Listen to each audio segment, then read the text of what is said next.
আসসালামু আলাইকুম, সবাইকে আমন্ত্রণ জানাচ্ছি অর্থনীতি ও পুঁজিবাজার নিয়ে এনটিভির নিয়মিত আয়োজন মার্কেট ওয়াচে। আপনাদের সাথে আছি আমি খুজিস্তা নুরে নাহরিন। আমাদের সাথে আলোচনার জন্য স্টুডিওতে উপস্থিত আছেন Mahmud Hossain, FCA vice president, ICAB. আরও আছেন Mohammad Sajjadur Rahman, business editor, daily star. আপনাদের স্বাগত জানাচ্ছি। এই অনুষ্ঠানটিতে নর্মালি আমরা পুঁজিবাজার এবং দেশের সার্বিক অর্থনীতি নিয়ে কথা বলে থাকি। দর্শক মণ্ডলী, আপনারাও আমাদের নম্বরে ফোন করে আমাদের সাথে যোগ দিতে পারেন। আমরা যেটা দেখছি, আমি মাহমুদ হোসেন আপনার কাছে আসতে চাচ্ছি যে আমরা যেটা দেখছি যে দেশের পার ক্যাপিটা ইনকাম কিন্তু বেড়েছে, সেই সাথে আমরা দেখছি ব্যাপক উন্নয়নযোগ্য, আপনার ইন্ডাস্ট্রিয়ালাইজেশন হচ্ছে অনেক, রাস্তাঘাট, অবকাঠামোগত উন্নয়ন কিংবা যোগাযোগের যে উন্নয়নগুলো হচ্ছে আমরা দেখতে পাচ্ছি। এই যে মানে উন্নয়নের জোয়ার দেশের মধ্যে যাচ্ছে, দেখা যাচ্ছে, এটাকে আপনি কিভাবে মূল্যায়ন করবেন? বর্তমানে এটা আপনার ইলেকশন বছর, এই সময়টাতে আপনি অর্থনীতিকে কোন জায়গাটায় দেখতে পাচ্ছেন? আপা ধন্যবাদ। দেখুন, সবসময় কিন্তু আপনি যেটা লাস্ট অংশ দিয়ে যদি শুরু করি, যে ইলেকশনের বছর সবসময় পাবলিক এক্সপেন্ডিং একটু বেশি থাকে। গভর্নমেন্ট হচ্ছে যেগুলা খুব আপনার দৃশ্যমান হয় ওই খাতে অনেক বেশি ইনভেস্ট করে। আর এই গভর্নমেন্টের টেনিওরে যেটা দেখা গেছে যে ফিজিক্যাল ইনফ্রাস্ট্রাকচার খাতে গভর্নমেন্ট সব সময় কিন্তু বিগত 4-5 বছর বড় বড় প্রজেক্ট নিয়েছে, অনেক ইনভেস্ট করে আসছে। তো এখানে একটা জিনিস আশঙ্কার জিনিস যেটা হয়েছে যে আপনার দাম কিন্তু আমাদের নির্মাণ যে প্রাইস সেটা কিন্তু দেখা গেছে যে আপনার অনেক বেড়ে গেছে। যেমন আজকেরও একটা নিউজ আসছে যে আপনার মাওয়া পর্যন্ত যেটা 4 লেন হচ্ছে ওখানে আপনার কস্ট প্রায় 70% বেড়ে গেছে। তো এটা বোধহয় একটা এরিয়া যেটা গভর্নমেন্টকে খুব ভালোভাবে চিন্তা করা উচিত এবং এ ব্যাপারে ব্যবস্থা নেওয়া উচিত যে সব জায়গায় আমাদের কিন্তু ইভেন রাস্তারও যদি পার স্কোয়ার ফিট আপনি কনস্ট্রাকশন কস্ট দেখেন, সেটা কিন্তু বিশ্বের অনেক দেশের চেয়েই আমরা খুবই আশঙ্কাজনক অবস্থায় আছি। আর ইকোনমির এই অবস্থা দেখেন, পাবলিক এক্সপেন্ডিং যখন বাড়ে তখন কিন্তু স্বাভাবিকভাবে আপনার মুদ্রাস্ফীতি বাড়ে। তো মুদ্রাস্ফীতি বাড়াটা কিন্তু আপনার হচ্ছে যখনই জিডিপির হার খুব ভালো থাকবে, মুদ্রাস্ফীতি একটা পরিমাণ বাড়বে, এটা আমাদেরকে মেনেই নিতে হবে। বাট এই মুদ্রাস্ফীতিটা যেন অনেক বেশি পরিমাণ না বাড়ে, এটা গভর্নমেন্টকে খুব ভালোভাবে আপনার কন্ট্রোল করতে হবে ম্যাক্রো ইকোনমির বিভিন্ন রকম আপনার মেকানিজম নিয়ে। বাট সেক্ষেত্রে যেন আবার মুদ্রাস্ফীতি কন্ট্রোল করার জন্য বাংলাদেশ ব্যাংক এককভাবে এবং ইম্প্যাক্ট অ্যানালাইসিস না করে এমন কোনো ব্যবস্থা যেন না নেয় যাতে আপনার আবার মানি মার্কেট থেকে ক্যাপিটাল মার্কেটটা নেগেটিভলি এফেক্টেড হয়। এটা আমাদের খুব ভালোভাবে নজর রাখতে হবে। দেন আরেকটা জিনিস আমাদের খুব ভালোভাবে খেয়াল রাখতে হবে যে আমাদের এই যে ইনভেস্টমেন্ট যেটা বাড়ছে, আপনি দেখবেন আশঙ্কাজনকভাবে হলেও সত্য যে পাবলিক সেক্টরে যত পরিমাণ ইনভেস্টমেন্ট গভর্নমেন্ট কর্তৃক বাড়ছে, প্রাইভেট সেক্টরে কিন্তু ইনভেস্টমেন্টটা ওই হারে বাড়ছে না। ইভেন গত বছর যেভাবে ঋণের পরিমাণ বেড়েছিল, 18% প্রবৃদ্ধি হয়েছিল, ইন্ডাস্ট্রিয়ালাইজেশনের প্রবৃদ্ধি কিন্তু সেভাবে 18% হয়নি। তখন প্রশ্ন আসে যে টাকাটা কোথায় গেল, এটাও আপনার চিন্তা করা দরকার। আপনার কাছে আসবো যে টাকাটা কোথায় গেল এই প্রশ্নটা নিয়ে। আপনি যদি বলতেন যে একই প্রশ্ন আপনার কাছে, যে এইটা হচ্ছে এই গভর্নমেন্টের লাস্ট ইয়ার না, আমরা ইলেকশনের বছর আমরা যেটা বলছি যে আমরা সবাই জানি যে ডিসেম্বরে এই গভর্নমেন্টের মেয়াদ পূর্ণ হয়ে যাবে, দেন ইলেকশনের একটা ইয়ে আছে। তো আপনার কাছে আমার একই প্রশ্ন যে এই যে লাস্ট ইলেকশনের বছরগুলোতে, এবং আমরা আরও জানি যে আমাদের দেশটা উন্নয়নশীল মধ্যম আয়ের দেশে হতে যাচ্ছে, উন্নয়নশীল দেশে হতে যাচ্ছে, এই ক্ষেত্রে বলবেন যে চ্যালেঞ্জগুলো কি? উনি একটা বললেন যে ওইভাবে হচ্ছে না, আমরা ওইভাবে দেখতে পাচ্ছি না, টাকা তাহলে গেল কোথায়? সব মিলিয়ে যদি আপনি একটু বলতেন। আপনি ঠিকই বলেছেন যে ইলেকশন ইয়ার আসলে ইকোনমিতে এটা একটা আমাদের দেশের জন্য স্পেশালি এটা প্রতি 5 বছর পরে একটা বিশেষ সময়। এটা এই সময়ে আপনার বিনিয়োগকারীরাও অনেক সাবধানে থাকেন তাদের নতুন বিনিয়োগ থেকে। আরেকটা জিনিস থাকে হচ্ছে যে আপনার যেটা হচ্ছে যে সব সেক্টরে, ইভেন ক্যাপিটাল মার্কেটও এর মধ্যেই পড়ে, যে ওখানে একটু সাবধানতা থাকে। তো আমরা ইকোনমিক্যালি অর্থনৈতিকভাবে আমাদের উন্নতি হচ্ছে, অ্যাটলিস্ট ধরেন যে বিভিন্ন ইন্ডিকেটর সেটা শো করছে। আমাদের পার ক্যাপিটা ইনকাম এখন $1750 আপনি জানেন, যেটা হচ্ছে যে আপনার এলডিসি থেকে আমরা যদি গ্রাজুয়েট নিম্ন মধ্যম আয়ের দেশে, তো সেটাই আমাদের 1200। আমাদের পার ক্যাপিটা ইনকাম তো আপনার একটা মানে এটা হলো সবারটা মিলিয়ে যোগ করে তারপরে ভাগ করে, কিন্তু আমরা এটা ছাড়াও আমরা যদি দেখি যে নিচের দিকেও কিন্তু উন্নয়ন হচ্ছে, যারা দারিদ্র সীমার উপরে কিন্তু উঠে যাচ্ছে দেশ। হ্যাঁ, আপনি আমাদের পভার্টি রেটও কমছে। এক্স্যাক্টলি, আমি এই কথাটাই আমাদের যেটা পভার্টি রেট আপনি 2000 সালে অলমোস্ট 50% ছিল, সেটা কিন্তু এখন আমাদের অ্যারাউন্ড 22%।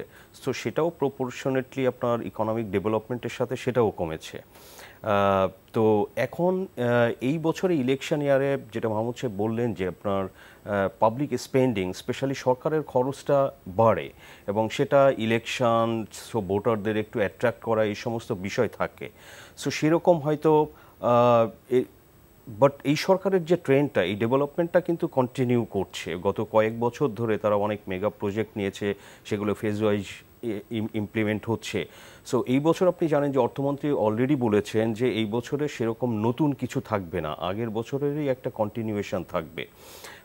তো সেক্ষেত্রে আমি মনে করি যে আমাদের ইকোনমি ভালোই আছে, এক্সেপ্ট আসলে ব্যাংকিং সেক্টর। আমি বলবো যে ব্যাংকিং সেক্টর যেটা আমাদের জন্য এত বড় একটা রিস্ক হয়ে যাচ্ছে আমাদের ইকোনমির জন্য, কারণ হচ্ছে যে আপনার ব্যাংকিং সেক্টর কিন্তু আমাদের দেশে সমস্ত কিছু আসলে ব্যাংক ফাইন্যান্সের জন্য ব্যাংক ডিপেন্ডেন্ট। এটা খুবই আমি ওয়ার্ল্ড ওয়াইডও বিষয়টা আমার রিসার্চ নেই, বাট আমার ধারণা যে এটা যে অনেক দেশ থেকেই আমাদের বেশি ব্যাংকের উপরে ডিপেন্ড করা।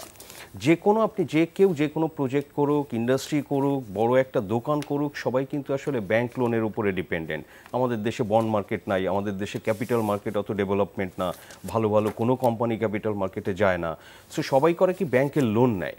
তো আপনি যদি আপনার এই ব্যাংকিং সেক্টরটা, এই যে আমরা দেখছি যে একটার পর একটা ক্রাইসিস হচ্ছে, সো লিকুইডিটি ক্রাইসিস এখন যেটা আপনি দেখছেন যে ক্যাপিটাল মার্কেটেও সেটা সরাসরি একটা ইম্প্যাক্ট পড়ছে।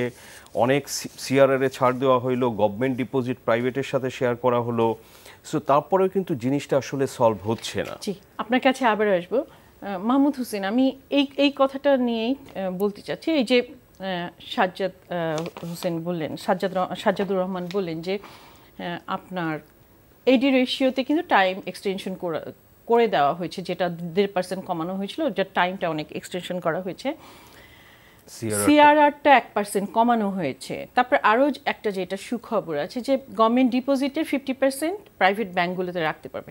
এটাতে তো তারল্য সংকট অনেকখানি কমে যাওয়ার কথা ব্যাংকিং সেক্টরে। যদিও ব্যাংকিং সেক্টরে এনপিএল নন পারফর্মিং লোন বোধহয় 75,000 কোটি টাকা। তো তারল্য সংকটের একটা সমাধা হলো, কিন্তু এটা রিফ্লেকশন আমরা কিন্তু পুঁজিবাজারে ওইভাবে দেখতে পাচ্ছি না। কারণটা কি? আমি একটু তথ্যগত দিকে বলি যে নন পারফর্মিং লোন যদি আমরা বলি এবং যেটা রিটেন অফ করা হয়েছে ওটা নিয়ে কিন্তু 1,29,000 কোটি টাকা, নট 75,000 কোটি টাকা। আরেকটা কনসার্ন ওই যে ইকোনমির ছোট একটা পয়েন্ট আমি জাস্ট অ্যাড করি যে আমাদের আশঙ্কাজনক হলেও সত্য যে আপনার ডিসপারিটি অফ ইনকামটা, আমাদের দারিদ্র সীমা থেকে লোক বেড়ে যাচ্ছে সেটা ঠিক, আমাদের মাথাপিছু আয় বেড়েছে সেটাও ঠিক, বাট ডিসপারিটি অফ ইনকামটা আমাদের আশঙ্কাজনকভাবে বেড়েছে। আপনি যদি 10 বছর আগে দেখেন আমাদের 80% অফ টোটাল পপুলেশন তারা আপনার হচ্ছে যে পরিমাণ অ্যাসেট হোল্ড করত, সেই 80% অফ মার্জিনাল পিপল তার চেয়ে এখন প্রায় আপনার 0.37% কম অ্যাসেট হোল্ড করছে। মানে আগে হোল্ড করতো 3.37 বোধ হয়, এখন সেটা 3% বা 2.85% হচ্ছে। তার মানে বোঝা যাচ্ছে যে অনেক পরিমাণ দরিদ্র কিন্তু আরও বেশি দরিদ্র হচ্ছে, যেটা আমাদের বোধ হয় গভর্নমেন্টের ওরকম একটা স্টেপ নিয়ে এটাও অ্যাড্রেস করা দরকার। আর আপনি তারল্য সংকট এবং ক্যাপিটাল মার্কেটের যে রিফ্লেকশনেরটা বললেন, দেখেন আমাদের আরেকটা তথ্য যদি আমরা বলি যে গভর্নমেন্টের যে বিভিন্ন ইনস্টিটিউট আছে তারা যে সরকারি ব্যাংকে যে পরিমাণ অর্থ জমা রাখে, ঠিক আপনি 1 লক্ষ কোটি টাকার মতো এই যে 25%-এর জায়গায় 50% যেটা করলো যে প্রাইভেট ব্যাংকে রাখতে পারবে, এর ইম্প্যাক্ট কিন্তু আপনার এমনিতে তো সিআরআরে একটা আসারই কথা এবং এই ডিপোজিটে কিন্তু প্রায় 1 লক্ষ কোটি টাকা বেসরকারি ব্যাংকে আসার কথা। এখন বেসরকারি ব্যাংকে আসলে দেখেন এখানে ক্যাপিটাল মার্কেটের সরাসরি রিফ্লেকশনটা কেন পড়ে না। আপনি দেখবেন যে বাংলাদেশের ক্যাপিটাল মার্কেটে এমনিতে তো হচ্ছে স্ক্রিপ্ট অনুসারে ব্যাংকগুলোর আপনার যথেষ্ট পরিমাণ শেয়ার আছে, যেটা আপনার 30% অ্যাবভ, যেটা আমাদের ক্যাপিটাল মার্কেটের একটা সমস্যা। সেখানে আস্থার অভাব, কাজেই মানুষ আস্থা পাচ্ছে না। আর দ্বিতীয় ব্যাপার হচ্ছে যে ব্যাংকগুলো যে সিকিউরিটি হাউসগুলো ওন করে, যারা ট্রেড করে, তারাও কিন্তু আপনার টোটাল ক্যাপিটাল মার্কেটের ইনস্টিটিউশনাল ইনভেস্টরদের একটা বড় অংশ, এবং তারা কিন্তু এত সহজেই তাদের যে আপনার ওই রেশিও যেটা ছিল এডিআর রেশিও, ওইটা মিট আপ করার আগে, বা আপনার মনে করেন তাদের আবার ক্যাপিটাল শর্টেজের কারণে, তাদের কাছে কম টাকা থাকা কারণে তারা কিন্তু খুব দ্রুত আপনার ক্যাপিটাল মার্কেটে আসতে পারছে না। সেদিক থেকে হওয়া উচিত যে আমাদের যে পরিমাণ আপনার হচ্ছে সিকিউরিটি হাউসগুলো আছে, তাদের সক্ষমতা বৃদ্ধি করার জন্য খুব দ্রুততম সময়ে একটা অবস্থান নেওয়া উচিত, সো দ্যাট তারা যেন মার্কেটে আসতে পারে। আর এটার ইম্প্যাক্টটা আসবে, একটু সময় লাগবে। আমি আপনার কাছে আবার আসতে চাচ্ছি যে এই যে ব্যাংকগুলোর যে এনপিএল এত বেশি, একটা জিনিস বলে থাকে কি, যখন তারল্য সংকট দেখা দিয়েছে তখন বিভিন্ন মানুষ বিভিন্ন কথা বলেছে। কেউ বলেছে যে এখানে সবচেয়ে মানে সমস্যা হচ্ছে কর্পোরেট গভর্নেন্স, মানে ব্যাংকগুলোতে সুশাসন নেই। আবার কেউ বলেছে যে এইটাতে সাইক্লিক, মানে লোনের রেট অনেক, ল্যান্ডিং রেটটা অনেক বেশি, যেটা যারা বিজনেসম্যানরা যখন লোন নিবে তখন এটা কিন্তু ওরা ওইভাবে পরিশোধ করতে পারছে না। তারপর আরেকটা হচ্ছে যে সাইক্লিকভাবে লোনটা বেড়েই যাচ্ছে ইন্টারেস্ট যোগ হয়ে। এই ক্ষেত্রে আপনি কোন জিনিসটা বলবেন, এই যে মানে তাদের লোনের পরিমাণ, লোন রিটার্নের পরিমাণ কমে যাওয়া, কোন জিনিসটাকে আপনি পয়েন্ট আউট করবেন? সাজ্জাদুর রহমান, আপনার এনপিএলটা বেড়ে যাওয়া অবশ্যই ধরেন যে সেটা আপনার লেন্ডিং রেটের সাথে এটা রিলেটেড, বিকজ ব্যাড লোনের এগেনস্ট আপনার প্রফিট থেকে প্রভিশন করতে হয়। সো আপনার যে ইনভেস্টেবল ফান্ড তখন কমে যায়, আপনি কম টাকা দিয়ে আপনার বেশি বিজনেস করতে হবে, সো আপনি বেশি চার্জ করবেন, লেন্ডিং রেটটা বেড়ে যাবে, এবং সেটার ইম্প্যাক্ট কি, কস্ট অফ ডুইং বিজনেস বেড়ে যাবে। যে বড়োয়ার লোনটা নিচ্ছে তারও আপনার খরচটা বেড়ে যাচ্ছে, প্রোডাকশন কস্ট বেড়ে যাচ্ছে, সো সেটা আলটিমেটলি আবার কনজিউমারদের উপরে পাস অন হবে। বাংলাদেশের মতন এত মানে ল্যান্ডিং রেট কিন্তু অন্য কোনো দেশে নাই, এটাতে মানে লাভ করে রিটার্ন করা অনেক টাফ। না, এটা নাই। আবার ধরেন যে আপনি আমাদের তো এখানে ডিপোজিট রেটে তো তার দিতে হচ্ছে 6, 7, 8, এখন তো 10%ও দিচ্ছে। আপনার কস্ট অফ ফান্ড বেশিরভাগ ব্যাংকের আমি জানি, প্রাইভেট ব্যাংকের অ্যারাউন্ড 8%, এখন আরও বাড়বে, বাট এটা আগের। সো আপনি তো সেক্ষেত্রে আপনি ধরেন যে সে 10%, অনেকে যেটা করেছে গত 2-3 বছর ধরেন যে সে 9%ও দিতে পেরেছে, তার কস্ট অফ ফান্ড ওই সময় কমে আসছিল, সে দিতে পেরেছে। তো এখন সেটা বেড়ে যাওয়াতে লেন্ডিং রেটটা বাড়বে ডেফিনেটলি। তো যেটা এখানে পয়েন্ট, যে আপনি যদি যেটা বললেন গভর্নেন্স অ্যান্ড এনপিএল, আমাদের দেশে যে এই যে লোনগুলো দিচ্ছে ব্যাংক প্রপারলি, আমি মনে করি যে অনেক ক্ষেত্রেই ডিউ ডিলিজেন্স না করে দিয়েছে। অনেক গ্রুপ যেগুলো আসলে আমরা ওরকম কেউই নাম শুনিনি, 4,000, 5,000, 6,000, 3,000 কোটি টাকা লোন, এটা কি করে সম্ভব? আপনি তার কি প্রোডাকশন দেখা হয়েছে, তার ক্যাশ ফ্লো দেখা হয়েছে? সো বেসিক্যালি আপনি এই জিনিসগুলো না দেখে, যখন আপনি ব্যাংকারদের সাথে এক ধরনের কনাইভেন্স থাকে এই সমস্ত বড়োয়ারদের, সো তারা এভাবে ব্যাংক থেকে টাকা বের করে নিয়ে তারা জমি কেনে, তারা হচ্ছে যে বিদেশে গিয়ে টাকা খরচ করে। সো তাহলে আপনি 100 টাকা লোন নিয়ে যদি 50 টাকা অন্য সেক্টরে খরচ করেন, তো আপনি 50 টাকা বিনিয়োগ করে 100 টাকা তো পে করতে পারবেন না। আমরা সবসময় ব্যাংকের চেয়ারম্যান, এমডি, তাদের নিয়ে কথা, ডিরেক্টর, তাদের কথা বলি, কিন্তু যারা এমপ্লয়ার আছে আপনি যেটা বললেন, তাদেরকেও আমার মনে হয় আইনের আওতায় আনা উচিত, যে দিয়েছে লোনটা। না, আপনি ব্যাংক এক্সিকিউটিভরাই তো আপনার কট হয়। আপনি কিন্তু আমাদের দেশে গভর্নেন্সের কথা যদি বলেন ব্যাংকিং সেক্টরে, এটা স্পেশালি আমি বলবো যে বোর্ড অফ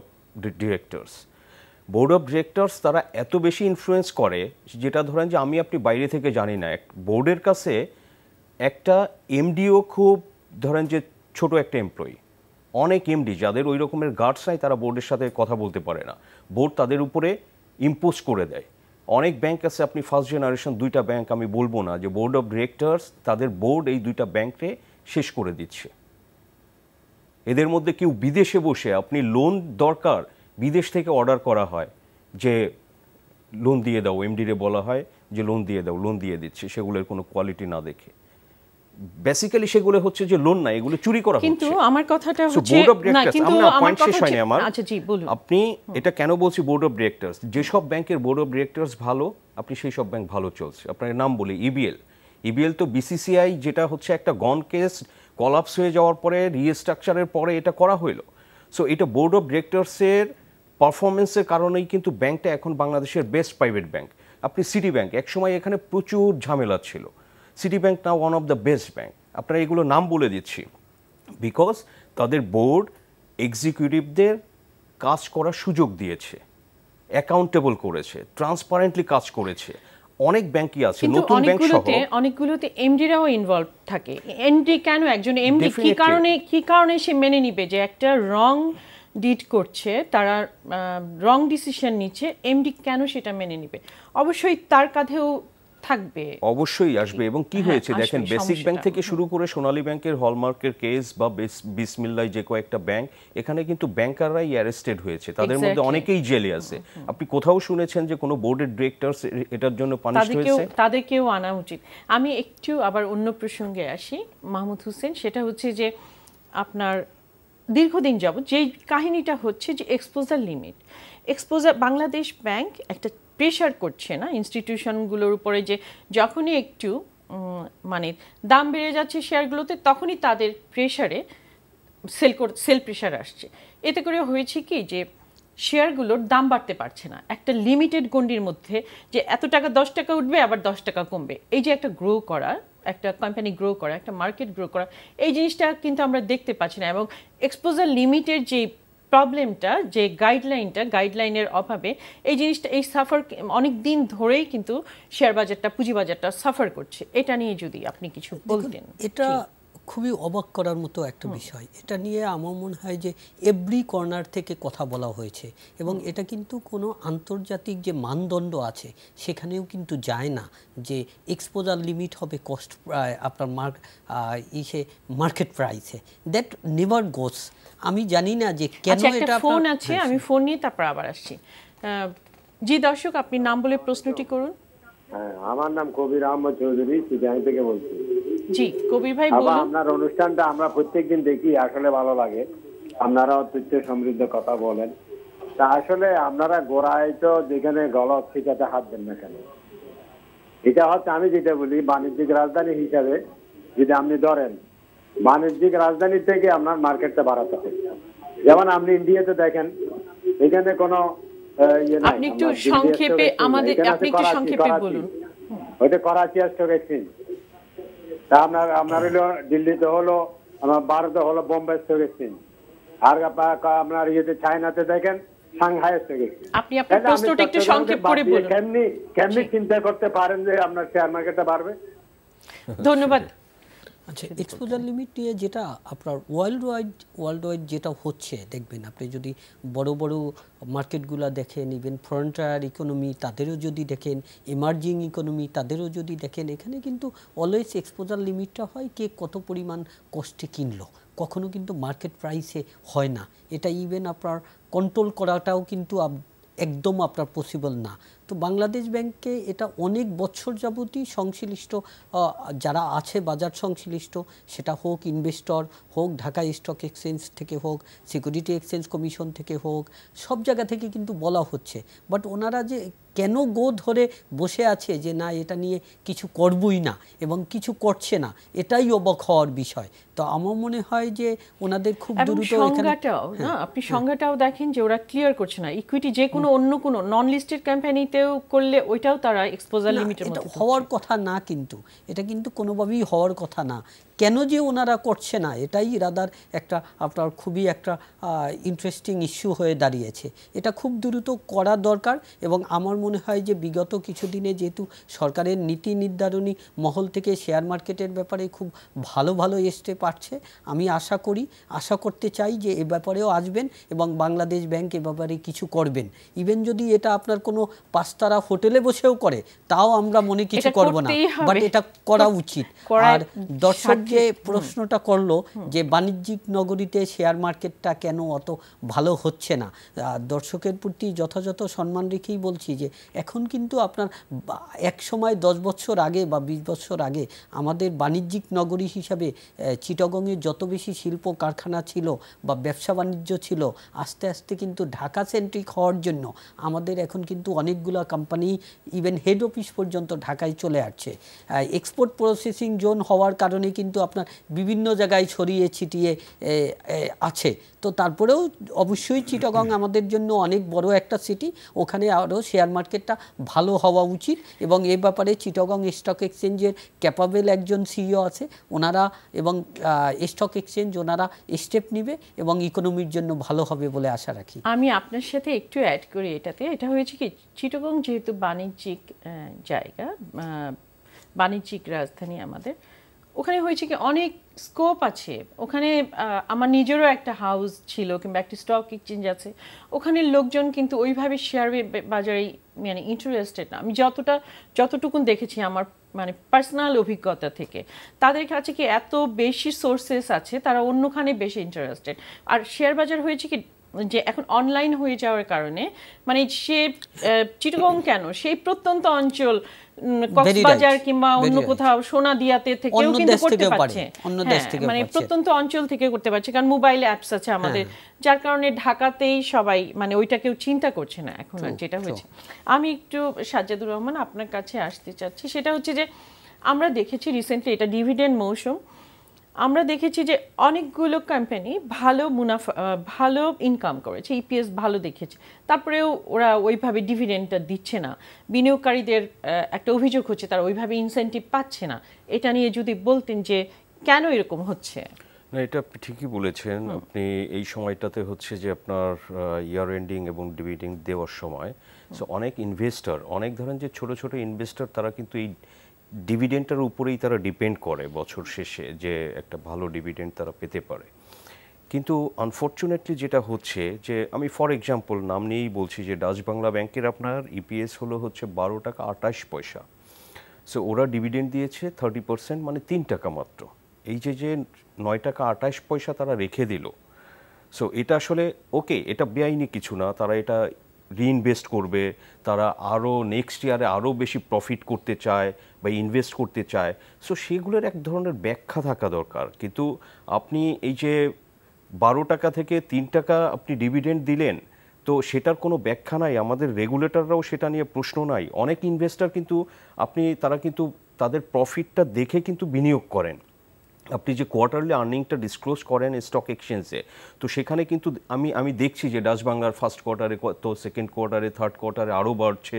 সো ফাইনালি এটা এরকম হতে পারে।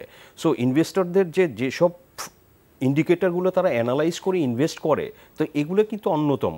তো আমি দেখলাম যে আমি হিসাব করে দেখছি যে আমি বুঝতে পারছি যে ডাচ বাংলার ইপিএস 12-13 টাকা হবে, সো একটা ভালো ডিভিডেন্ড আসতে পারে। সো সেই হিসাবে কিন্তু একজন ইনভেস্টর পজিশন নিতে পারে, কিন্তু সে যখন দেখে যে আসলে ডিভিডেন্ড তার এক্সপেকটেশনের তুলনায় অর্ধেকও হচ্ছে না, সো সে তো হার্ট হবে এবং সেটা ওভারঅল মার্কেটের উপরে কিন্তু সেটার একটা প্রভাব পড়বে। যেটা হচ্ছে অনেক ব্যাংকই আসলে এক্সপেকটেশন অনুযায়ী, আরও কিছু ব্যাংক তাদেরও ইনকাম ভালো, তারা যে ইপিএস তার অর্ধেকও ডিভিডেন্ড দিচ্ছে না। সো এখানে শুনেছি যে আপনার এখানে সেন্ট্রাল ব্যাংকেরও এক ধরনের একটা প্রেশার আছে, যেহেতু মার্কেটে ব্যাংকগুলোর জন্য আপনার একটা ক্যাশ ক্রাইসিস আছে। সো পুরো ক্যাশটা বেশি ডিভিডেন্ড না দেওয়ার ব্যাপারে এক ধরনের আপনার ভার্বাল একটা প্রেশার আছে যে এটা না দেওয়া, কম দেওয়া বা কিছু স্টক দেওয়া। আপনি দেখেন যে 20%ও যে দিচ্ছে সে কিন্তু 5% স্টক দিচ্ছে, যেটা কিন্তু আগের বছরগুলোর সাথে আপনি পাবেন না। 20% কেন, 30%ও তারা ক্যাশ দিত, 40%ও ক্যাশ দিয়েছে, কিন্তু এবার আপনি দেখেন কেউই 20% কিন্তু ক্যাশ দেয়নি। 15 ক্যাশ, 5 স্টক, এভাবে করে দিচ্ছে। স্টকটা দিলেও তো ডাইলিউটেড হয়ে ওই দামটা আপনার পকেট থেকে তো ক্যাশটা আসলে বের হচ্ছে না, ব্যাংকের বাইরে তো শেয়ার হোল্ডারদের কাছে যাচ্ছে না, এটা ব্যাংকের ভিতরেই থাকছে। সো আমি মনে করি যে এখানে ধরেন যে খুব একটা যৌক্তিক একটা ব্যাপার থাকা উচিত যে এটা সে কত ইপিএস হচ্ছে, এটা শেয়ার হোল্ডারদের এক ধরনের তাদের যে এক্সপেকটেশন সেটা না হইলেও একটা যৌক্তিক হারে যেন ডিভিডেন্ড দেওয়া হয়। আর সেটা না হইলে আপনি দেখেন যে আপনি মার্কেটে ব্যাংকের শেয়ারগুলো খুব একটা হাই প্রাইস নাই, কিন্তু তারপরেও কিন্তু আসলে শেয়ারগুলো মুভ করছে না। আমি একটু মাহমুদ হোসেন আপনার কাছে আসি এই একই প্রশ্ন নিয়ে। তারা দিচ্ছে না, আবার আরেকদিকে অভিযোগ আছে যে আপনার মুনাফাটা কম দেওয়ার জন্য যারা বোর্ডে আছে তারা বেশি খরচ দেখাচ্ছে, এবং অনেক ক্ষেত্রে দেখা যায় কি যে তারা হয়তো একটা জমি কিনেছে কিংবা বিদেশে এক্সটেনশনের নামে সরি বিজনেস এক্সটেনশনের নামে তারা অযথাই টাকা ব্যয় করছে। তারা মানে এতে করে হয়েছে কি বিনিয়োগকারী ভাইরা তারা কিন্তু ইনসেনটিভটা পাচ্ছে না। হ্যাঁ, এই যে তাদের লাইফস্টাইল, তাদের অতিরিক্ত খরচ করা মালিক মানে যারা স্পন্সর ডিরেক্টরদেরকে এটা কন্ট্রোল করার উপায়টা কি? দেখুন, কিভাবে করবে? সাজ্জাদ ভাই খুব ভালোভাবে বললেন যে আইনত একটা দিক, আর একটা দিক কিন্তু থাকে যে পাবলিক ইন্টারেস্ট পার্সপেক্টিভ একটা থাকে। এ ব্যাপারে আমি যেটা বলবো যে বাজার সংশ্লিষ্ট নিয়ন্ত্রণকারী সংস্থা যারা আছে, যেমন সিকিউরিটি এক্সচেঞ্জ কমিশন, তার কিন্তু এখানে বড় একটা ভূমিকা আছে। কারণ সিকিউরিটি এক্সচেঞ্জ কমিশনকে কিন্তু গঠনই করা হয়েছে বাংলাদেশের ক্যাপিটাল মার্কেটকে একটা ভালো জায়গায় নিয়ে যাওয়া, যেন ইকোনমিকে সে সাপোর্ট করতে পারে। যেটা আমরা সব সময় বলি যে জিডিপিতে শেয়ার মার্কেটের কন্ট্রিবিউশন একদম নাই।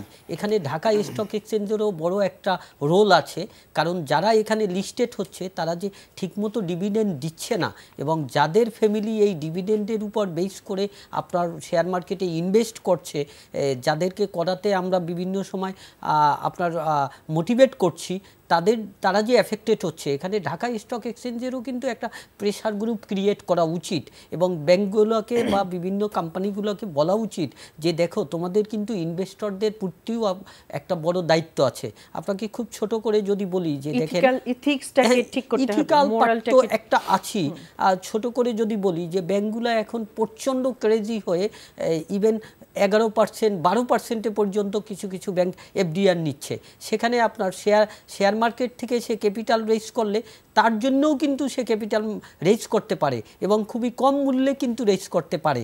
এখন সে যখন ডিভিডেন্ড দিবে না সাধারণ ইনভেস্টরদের, তখন তো তার শেয়ারও কেউ কিনবে না, তাই না? তো এখানেও কিন্তু একটা দীর্ঘমেয়াদী এফেক্ট থাকে। তো আমার মনে হয় যেমন আপনার হচ্ছে সরকার এবং বিভিন্ন নিয়ন্ত্রণকারী প্রতিষ্ঠান সবাইকেই কিন্তু এ ব্যাপারে আপনার একটা পজিটিভ অ্যাটিটিউড নিয়ে খুব ভালো একটা প্রেশার ক্রিয়েট করা উচিত।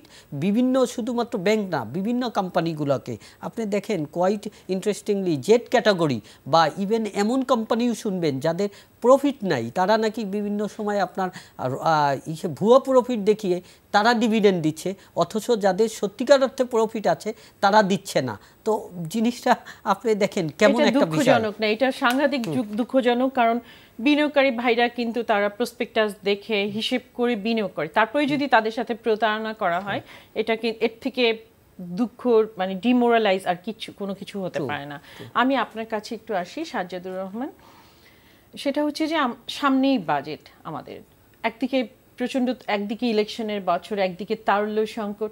এই মোমেন্টে আমরা কেমন বাজেট আশা করছি? যে মানে আমাদের বলা হয়ে থাকে যে বিশাল পরিমাণ একটা অপ্রদর্শিত অর্থ, আমি ব্ল্যাক মানির কথা বলছি না, অপ্রদর্শিত অর্থ যেটা কর দেওয়া হয়নি কিন্তু জনগণের কাছে আছে।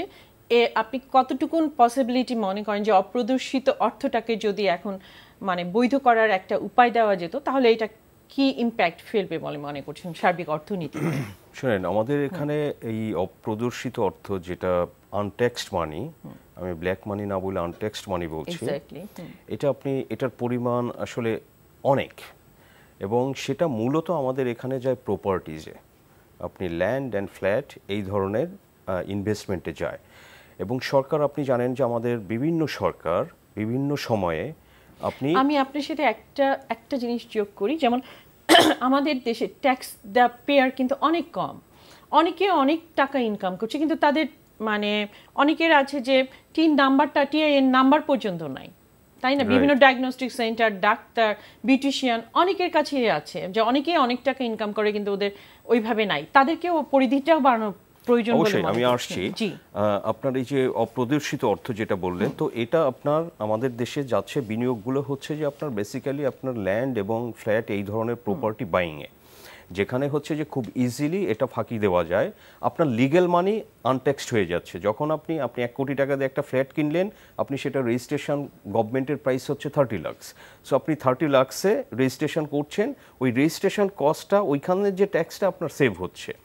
বাট আপনার কিন্তু 1 লাখ টাকা লিগ্যাল মানি, কিন্তু আপনি ওইখানে ট্যাক্স ফাঁকি দেওয়ার জন্য ওইখানে কিন্তু 70 লাখ টাকা আনট্যাক্সড হয়ে যাচ্ছে। সো এই ধরনের ধরেন যে জমিতে 100 কোটি টাকার জমি, এটা হয়তো রেজিস্ট্রেশন করছে 10-20 কোটি টাকা দিয়ে। সো ফ্ল্যাটও এই ধরনের হচ্ছে। এবং আমাদের বিভিন্ন সরকার এই সুযোগটা এই প্রপার্টির ক্ষেত্রেই দিয়েছেন বারবার।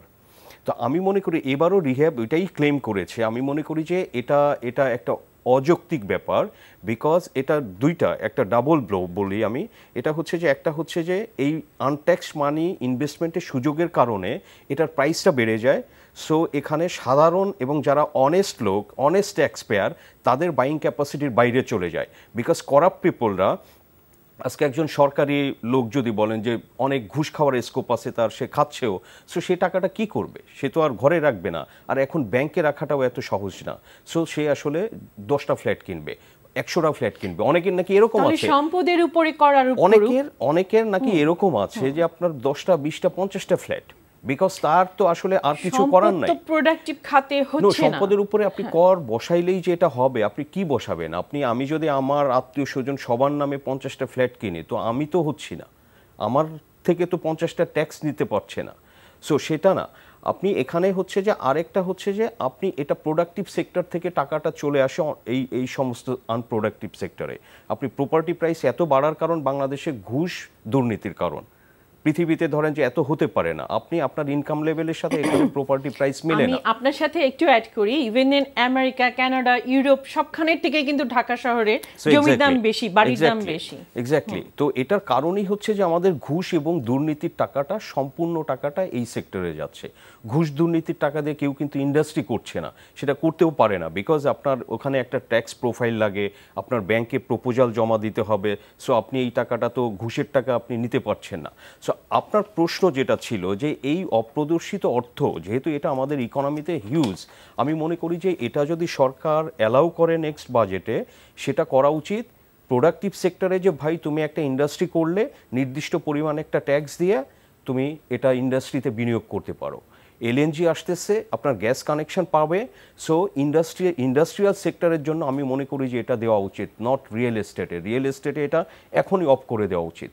আপনি রিয়েলটর্স, কিছু কোম্পানি তারা সবসময় দাবি করে যাবে আর তাদের এটা দেওয়া হবে, আর মনে করেন যে এটা ইট ইজ কমপ্লিটলি আপনার ইললজিক্যাল, এটা কোনোভাবেই এটা দেওয়া উচিত না। জি, আমি আপনার সাথে আরও একটু অ্যাড করতে চাই, সেটা হচ্ছে যে সবাই একটা ইন্ডাস্ট্রি করার মতন ক্যাপাসিটি রাখে না, কিংবা তাদের ক্যাপাসিটি থাকলেও আবার সাহসের অভাব। সেই ক্ষেত্রে যদি শেয়ার বাজারে দিয়ে দেয়, সেটাও কিন্তু একই কথা, মানে সরাসরি না হলে ইনডিরেক্টলি তারা কোনো একটা কোম্পানিতে ইনভেস্ট করছে। আমি এবার মাহমুদ হোসেন আপনার কাছে আসি বাজেট নিয়ে, যে কর্পোরেট বাজেট আমরা জানি যে আমরা যেটা করে দেখে আসছি যে মাল্টি লেয়ার না, একটা কোম্পানি যখন ডিভিডেন্ড দেয় ওইটার উপরে একবার ট্যাক্সেশন, ওইটা যখন আবার মাদার কোম্পানি নেয় আবার ট্যাক্সেশন, যখন বিনিয়োগকারী ভাইদের কাছে আসে তখন আবার ট্যাক্সেশন। এই যে মাল্টি লেয়ার ট্যাক্সেশন, এইটাকে আপনি কিভাবে বলবেন? না দেখুন, এই যে এখানে কোম্পানির ট্যাক্সটা, মানে যেটা আমরা ইনকাম ট্যাক্স, যেটা direct tax and indirect tax, যেটা দুটোর মধ্যে পার্থক্য আছে। যেহেতু আপনার কোম্পানি যখন অ্যাজ অ্যান এসএসসি আর্ন করে, সে তার উপর দিবে। ওখান থেকে যখন একজন ইনভেস্টর সে যখন ডিভিডেন্ড পাবে, তখন ওই ডিভিডেন্ড আর্নিংটা কিন্তু ইনভেস্টরের হবে, তখন সে দিবে। বাট এটার চেয়ে আমাদের সবচেয়ে বড় যে ব্যাপারটা, যেটা বারবার বিগত কয়েক বছর যাবৎ বলা হচ্ছে, যে আমাদের এখানে corporate tax rate is too high, যেটা খুব দ্রুত আপনার রিডিউস করা উচিত। যেটা অর্থমন্ত্রী মহোদয় উনিও কিন্তু বারবার স্বীকার করছেন, বাট পরবর্তীতে উনি যেহেতু ওনার অনেক বড় একটা ব্যয়ের বাজেট মিলাতে পারছেন না, কাজেই উনি এটা করছেন না।